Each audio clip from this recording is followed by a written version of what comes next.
குக்கரில் 2 கிழங்கு வேக வச்சு அது கூட இஞ்சி வெங்காயத்தை தட்டி போட்டு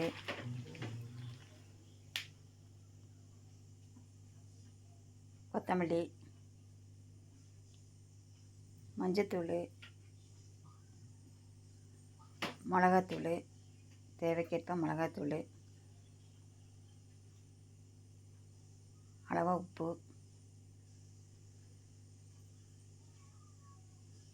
போட்டு பெசரி வைக்கும்.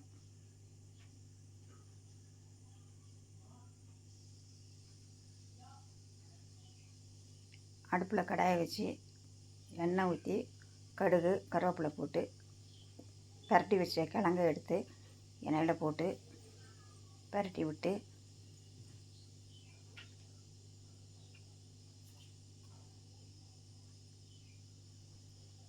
நல்லா சவந்ததும் கொஞ்சம் தண்ணி தெளித்து பரட்டி விட்டு எடுத்தால்